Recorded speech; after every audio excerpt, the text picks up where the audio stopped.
청소년을 위한 다니엘서 11번째로 다니엘서 4장 28절에서 37절 말씀을 새롭게 된 느부갓네살을 통해 받은 교훈이란 제목으로 함께 말씀을 나누도록 하겠습니다. 우리가 오늘 본문 말씀을 들어가기 전에 우선 지난 시간에 배운 말씀을 잠깐 복습해보는 시간을 가졌으면 합니다. 새롭게 하시는 하나님의 은혜의 들에 들어가려면 이란 제목이었는데, 우리가 은혜의 길에 들어가려면 어떻게 해야 되느냐 했을 때 첫 번째, 주신 말씀을 잘 배워야 합니다. 하나님의 통치를 인정하는 것, 하나님께서 우리 모든 것을 다스리신다는 이 말씀을 인정할 때 우리는 비로소 하나님의 은혜를 누리게 됩니다. 두 번째는 말씀을 주신 목적을 깨달아야 된다는 것입니다. 말씀을 주신 목적은 우리가 하나님의 기준으로 살고 하나님의 뜻과 하나 되는 삶을 살게 하시기 위한 것입니다. 이것을 통해 우리는 회개를 하게 됩니다. 회개를 하지 않으면 징계가 오기 때문에 우리는 이 말씀을 주신 목적에 따라 회개하고 하나님의 뜻으로 나아가야 됩니다. 이것이 은혜 받는 두 번째 방법입니다. 이것이 은혜를 위해서 우리가 준비해야 될 두 번째 내용입니다. 세 번째는 하나님의 회복의 말씀에 주목하라는 것입니다. 왜 그러냐면 하나님은 은혜의 하나님이 되시기 때문입니다. 은혜의 하나님을 인정하고 의지할 때 우리는 하나님으로 말미암아 회복하고 승리하게 됩니다. 그래서 하나님의 말씀이 우리 삶의 중심이 되어야 됩니다. 하나님의 말씀을 인정하고 의지하십시오. 네 번째는 영적 지도자의 가르침에 순종해야 됩니다. 우리 혼자서는 이걸 깨닫기 힘듭니다. 그래서 하나님은 우리를 위해서 항상 하나님의 종들을 미리 준비해 놓으십니다. 우리가 4장 전반절에서 첫 번째 시간에서 배웠던 것은 은혜를 주시기 위해서 하나님이 미리 준비하신 것 두 가지가 있었는데, 그것이 느부갓네살에게 꿈을 주시면서 하나님의 말씀을 주신 거예요. 현대적으로 얘기하면 하나님께서 우리에게 성경 말씀을 주신 것입니다. 그리고 두 번째는 이 성경 말씀을 가르칠 수 있는 일꾼으로, 하나님의 말씀을 가르칠 수 있는 일꾼으로 다니엘을 느부갓네살에게 허락하여 주셨어요. 그래서 하나님의 이 두 가지 준비하시면 우리가 깨닫는 것이 중요합니다. 우리에게 주신 말씀이 무엇인지, 우리에게 이 말씀을 가르치기 위해서 보내주신 주의 일꾼이 누구인지, 이를 통해서 우리는 하나님을 알게 되고 하나님의 뜻을 깨닫게 되고 하나님의 통치를 인정하는 삶을 통해서 승리하는 삶으로, 은혜가 충만한 삶으로 이어진다는 것 여러분들이 기억하십시오. 그래서 오늘 본문 말씀에서는 이 은혜를 받은 느부갓네살을 통해서 우리에게 주시는 교훈들을 우리가 살펴보자는 것입니다. 하나님의 은혜는 반드시 임합니다.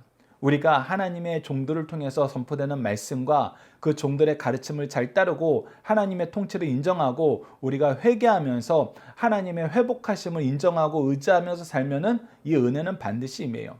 그렇다면 이 은혜를 통해서 우리가 받는 교훈은 무엇인가? 우리는 자녀들에게 이것을 어떻게 가르쳐야 될 것인가? 우리 자녀들은 무엇을 배워야 될까 할 때 첫 번째는 하나님의 말씀은 반드시 이루어진다는 것을 우리가 가르쳐야 됩니다. 느부갓네살은 이렇게 선포합니다. 4장 28절을 보시죠. 이 모든 일이 다 나 느부갓네살 왕에게 임하였느니라. 하나님께서 선포하신 말씀은 반드시 이루어진다는 거예요. 그러니 너희들이 말씀을 듣게 되었을 때는 그 말씀을 의지하는 것이 지혜로운 삶이라는 것입니다. 욥기 42장 2절에서도 계속해서 강조하고 있습니다. 주께서는 못하실 일이 없사하며 무슨 계획이든지 못 이루실 것이 없는 줄 아오니. 그래서 우리는 하나님이 하시고자 하시는 일이 무엇인가, 하나님의 계획이 무엇인가, 그것을 깨닫고 그것과 함께하면 돼요. 속된 말로는 편승하면 돼요. 이 기류를 잘 따르면 여러분들, 우리는 항상 은혜 안에 놓이게 됩니다. 우리 자녀들에게 가르쳐줘야 되는 방법이 바로 이거라는 거예요. 세상을 사는 가장 지혜로운 방법은 무엇이냐면, 하나님의 계획은 반드시 이루어지니까 우리가 하나님의 계획과 반대되는 쪽에 서면 안 된다. 하나님의 계획과 일치된 쪽으로 서야 된다. 이러면 은혜의 은혜를 누리게 돼요. 여러분, 이거 우리가 반드시 가르쳐야 되는 것입니다. 두 번째는 하나님이 가장 싫어하는 자는 교만한 자라는 겁니다. 하나님은 교만한 자를 심판하신다. 그래서 우리는 그 교만한 모양이라도 버려야 돼요. 다니엘서 4장 30절을 보시죠. 나 왕이 말하여 이르되 이 큰 바벨론은 내가 능력과 권세로 건설하여 나의 도성으로 삼고 내 위엄의 영광으로 나타낸 것이 아니냐 하였으니, 바로 이 말을 할 때 다니엘은 회개를 촉구하고 연약한 사람 돌보라 그랬어요. 그런데 이 모든 것이 나의 영광이라고 얘기할 때 사람들은 어떤 방식으로 삶을 살게 되냐면 이 영광을 지키고 이 영광을 키우는 쪽으로 삶을 살아요. 이것이 하나님의 은혜인지 모르고 자기의 업적이라고 생각하던 사람들은 그때부터 더 죄를 져요. 여러분, 그래서 우리가 믿음의 역사 안에서도 이런 예를 종종 보게 되잖아요. 하나님이 나를 세워주신 것은 하나님의 은혜임을 깨달았을 때에는 내가 이 은혜 안에서 감사하면서 살아요. 근데 나중에는 내가 잘해서 이 자리에 선 것 같은 거예요. 내가 무엇인가를 해서 특별하기 때문에 이 자리를 얻은 것 같다고 생각을 하게 되는 거예요. 그때부터는 내가 더 특별해지지 않으면 이 자리를 뺏길 것이라고 생각해요. 내가 더 많은 업적을 쌓지 않으면 이 자리가 사라질 것이라고 생각하는 거예요. 왜? 내가 얻었다라는 생각으로 오염되었으니까. 그래서 뭐예요? 자기가 할 수 있는 모든 것을 하는데 자기가 할 수 있는 모든 것을 하다 보면 항상 어디에 빠지게 되냐면 죄악에 빠지게 돼요. 여러분들 성경에서 대표적인 이러한 사례를 우리에게 가르쳐준 인물이 누굽니까? 바로 사울왕이죠. 그가 하나님의 은혜로 왕이 되었어요. 근데 나중에는 자기가 왕노릇 한다면서 하나님이 진멸하란 곳에서 하나님께 예배드린다는 핑계로 재물들 가져오고 사무엘이 일찍 오지 않았다는 이유로 선지자의 직분을, 제사장의 직분을 자기가 마음대로 하려고 그래요. 하나님이 세운 질서도 자기 영광을 더 확장시키기 위해서는 자기가 임의대로 바꿀 수 있는 존재가 돼버렸어요. 더 이상 그는 하나님을 인정하는 사람이 아니라 하나님보다 높아진 사람이 돼버린 거예요. 그것이 바로 무엇이다? 그것이 바로 교만이다. 그래서 교만한 자의 모습에 대해서 시편 4절에서 우리에게 자세히 가르쳐줍니다. 악인은 그의 교만한 얼굴로 말하기를 여호와께서 이를 감찰하지 아니하신다 하며 그의 모든 사상에 하나님은 없다 하나이다. 예, 그들은 처음에는 하나님을 인정하다가 처음에는 하나님을 의지하다가 이제 그 모든 공로가 자기 것으로 여기면서 교만해지기 시작하면은 이런 거는 하나님이 감찰하실 영역이 아니야. 이런 분야는 하나님께 기도할 필요 없어. 이렇게 얘기하죠. 야, 이 부분은 내가 성공한 내가 더 잘해. 기도하지 마. 교회 가지 마. 나한테 와. 그러면서 결국에는 어떤 곳으로 가요? 하나님 없어. 아직도 하나님 믿냐? 나도 한때 하나님 믿었다. 이런 사람들이 바로 교만한 사람들이라는 겁니다. 그런데 이런 교만에는 무엇이 따른다? 하나님의 심판이 따른다. 느부갓네살은 스스로 자기를 하나님 앞에 교만하여 심판받은 사람이라고 소개하고 있어요. 여러분들, 이것은 동시에 무엇을 나타내 줍니까? 그가 하나님 앞에, 사람 앞에 겸손하여졌다. 겸손하여졌다. 여러분, 이 삶의 태도를 우리가 기억해야 됩니다. 이것이 은혜 받은 사람들의 삶의 태도예요. 자, 세 번째는 하나님의 약속은 반드시 성취된다는 것입니다. 하나님의 약속은 한 번도 성취되지 않음이 없다는 거예요. 우리가 오로지 신뢰할 수 있는 분은 하나님뿐이라는 것입니다. 여러분, 계획에 동참하는 것과 약속을 의지하는 것, 이 두 가지는 비슷하면서도 우리가 삶 속에서는 때로는 분리해서 생각할 때가 있어요. 특히 여러분들, 우리가 대명령이 있습니다. 아브라함에게 네가 복의 근원이 될 것이다 라는 이 대명제를 하나님께서는 축복으로 선언하셨어요. 그리고 이 명제를 계속해서 이삭과 야곱이 계승하게 만듭니다. 너를 통해서를 너의 자손을 통해서 너의 후손들에게도 너희들은 복의 근원이 된다, 이 말씀을 하셨어요. 이것은 아브라함의 후손들을 통해서 이루시고자 하시는 하나님의 구속의 역사, 이 대명제를 우리에게 소개해 주시는 것이고 이 큰 계획을 우리에게 소개해 주시는 거예요. 그래서 이 계획에 동참할 때, 이 계획의 일꾼이 되려고 했을 때 하나님께서는 그를 통해서 일하십니다. 그러면서도 동시에 아브라함에게 주셨던 특별한 은사가 있어요. 창세기 15장에 보면은 그돌라함의 연합군을 무찔른 아브라함에게 뭐라고 약속해 주? 너는 이곳에서 평안히 잠들게 되고 네 자손들은 400년 후에 이 땅을 차지하리라. 그래서 평안을 허락해 주시는 약속은 여러분 아브라함에게 특별하게 주신 거예요. 그리고 나서 이삭에게도 비슷한 축복을 주세요.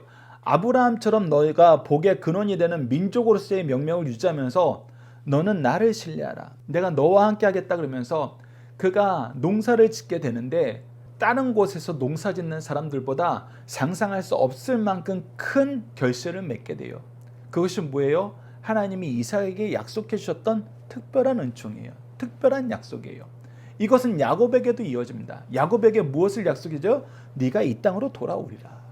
네가 이 땅으로 돌아오리라는 이 약속을 하나님께서 성취시켜 줘요. 이것은 요셉에게도 이어지죠. 요셉은 하나님께서 꿈을 주셔서 그 꿈이 성취되게 만들잖아요.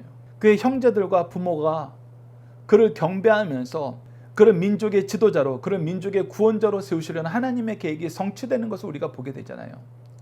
즉 복의 근원이 되게 하시겠다는 이 대계획 안에서 우리 각자에게 주시는 약속들이 있는데 그것 또한 하나님께서 성취해 주신다는 거예요. 그래서 여러분들이 신앙생활 하면서 우리를 보면서, 나를 보면서, 나의 자녀를 보면서 여러분 이 부분까지도 우리가 살펴볼 수 있는 영적 지도자가 돼야 돼요. 이것이 은혜를 풍성하게 누리는 삶의 방법이에요. 저와 우리 가문에게는 하나님의 말씀을 맡기는 중재자인 역할을 주셨어요. 그래서 영생의 말씀을 누구에게 배워서 누구에게 가르칠 것인가, 이 대명제를 주심으로써 이것을 계속 해나갈 수 있는 준비를 우리에게 맡기셨어요.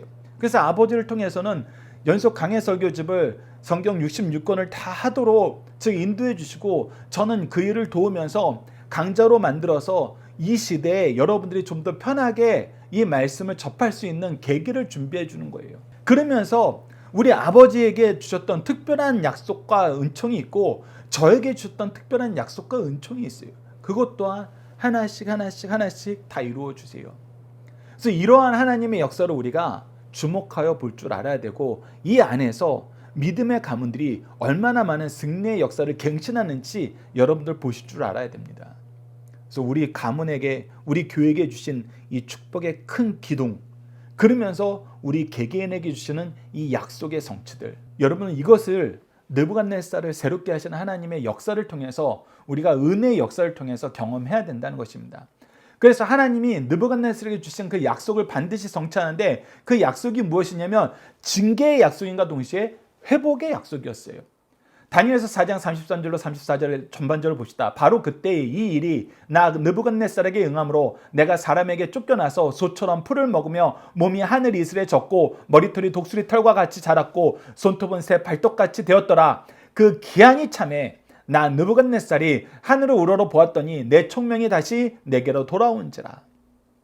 자, 분명히 합니다. 바로 그때 하나님이 정하신 그때가 되었더니 심판의 역사가 임했고, 약속하셨던 대로 7대가 지나니 그 기한이 참에 총명이 돌아왔더라. 하나님께서는 그 약속하신 것을 반드시 이루시더라. 우리가 이것을 알고 살아야 됩니다. 네 번째, 마지막은 하나님은 하나님의 일하심을 세상이 인정하게 만드신다는 거예요. 다니엘서 4장 36절을 보시죠. 그때 내 총명이 내게로 돌아왔고 또 내 나라의 영광에 대해서도 내 위엄과 강명이 내게로 돌아왔고 또 나의 모사들과 관원들이 내게로 찾아오니 내가 내 나라에서 다시 세움을 받고 또 지극한 위세가 내게 더하였느니라.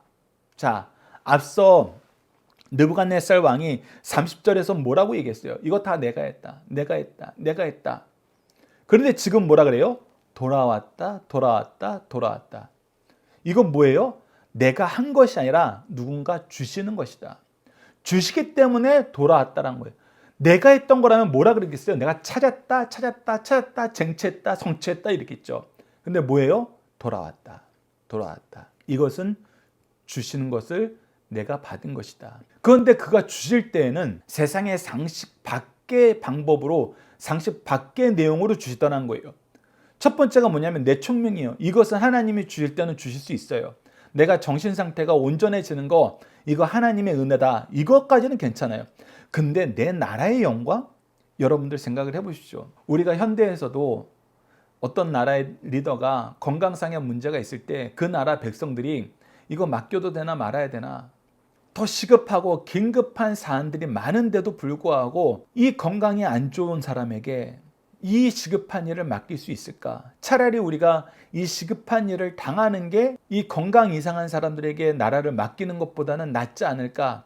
그런 판단을 할 만큼 어려움이 있다는 거예요. 그러니 7대를 짐승처럼 산 사람에게 이 나라의 영광을 다시 우리가 맡기고 우리의 생사 여탈권을 이 사람에게 주어도 괜찮을까 했을 때 여러분들은 일반적인 세상 상식에선 불가능한 거예요. 불가능한 겁니다. 우리가 세상적으로 또 금치산자 판정이라는 것이 있잖아요. 그것이 뭐예요? 이 사람이 평범한 우리를 위해서 합당한 선택을 할 수 있는 인지적인 기능에 장애가 있다. 이 사람은 그렇게 이제 판단 못한다. 판단력이 흐려졌다. 그렇기 때문에 이 사람이 개인적으로 가지고 있는 아주 기초적인 판단권도 우리가 제한시켜야 된다. 누구를 위해서? 가족들을 위해서. 그와 함께 있는 사람들을 위해서. 그래서 금치산자 판정이 받으면 이 사람은 자기 임의로 무엇을 결정할 수 없어요. 그런데 그 판단을 받아도 마땅한 느부갓네살에게 영광이 돌아오고 위엄과 강명이 돌아오고 누구도 돌아와요?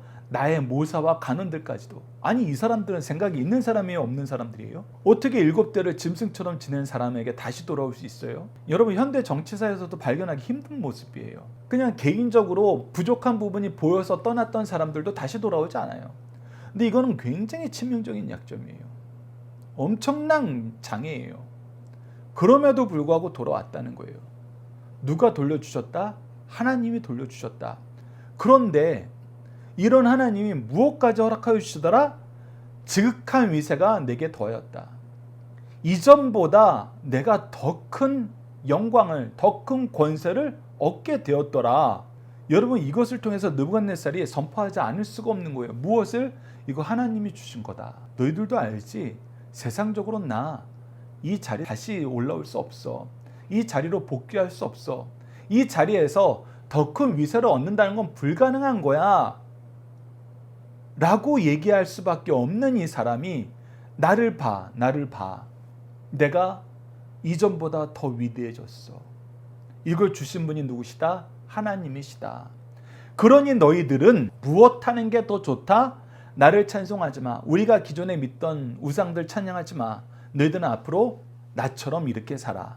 그것이 다니엘서 4장 37절입니다. 그러므로 지금 나 느부갓네살은 하늘의 왕을 찬양하며 칭송하며 경배하노니 그의 일이 다 진실하고 그의 행하심이 의로우심으로 교만하게 행하는 자를 그가 능히 낮추심이라.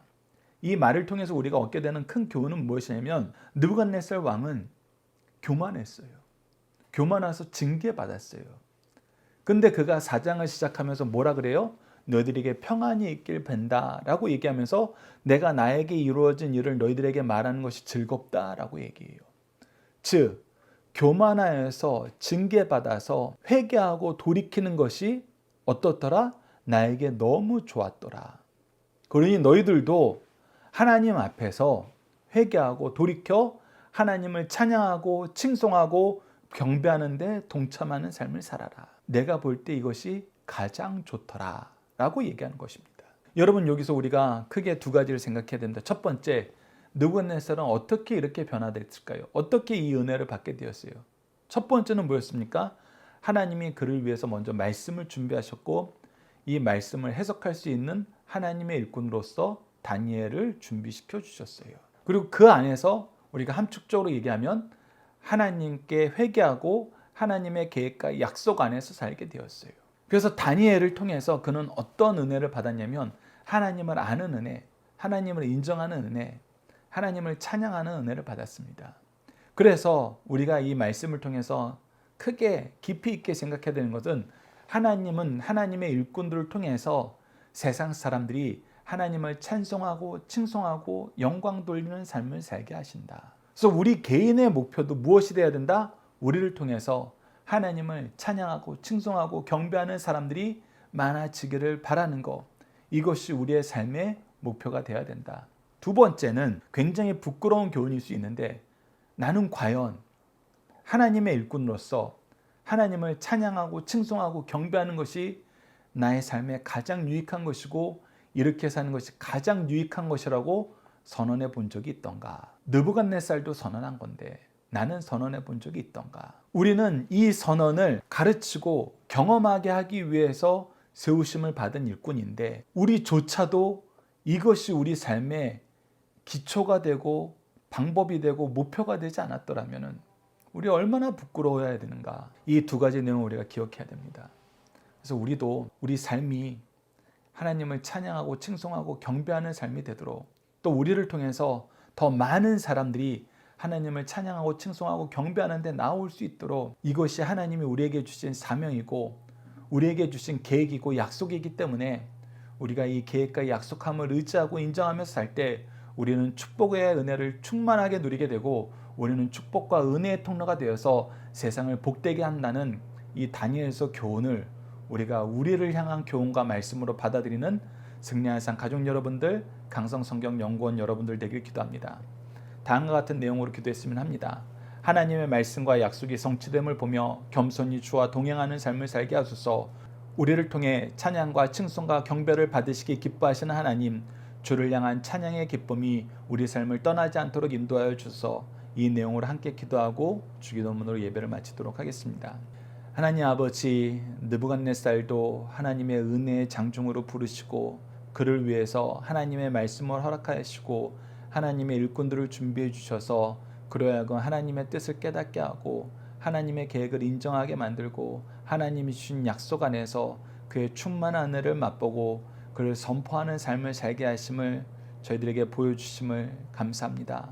저희들도 다니엘처럼 세상 사람들이 하나님을 인정하고 의지하고 회개하여 하나님을 찬양하고 칭송하고 경배하는 삶을 살 수 있도록 인도하여 주셨고 느부갓네살 왕처럼 세상 모든 사람들에게 하나님을 믿으며 하나님을 찬양하고 칭송하고 경배하는 것이 너희 인생에게 가장 좋은 것이다라고 소개할 수 있는 하나님의 일꾼들 될 수 있도록 하나님 역사하여 주셨고 무엇보다도 우리 자녀들이 이 은혜 받는 길, 은혜를 통해 얻는 교훈들을 마음속에 잘 간직하여 은혜에서 떠나지 않는 자녀들, 은혜를 풍성하게 나누는 자녀들이 될 수 있도록 하나님 역사하여 주시옵소서.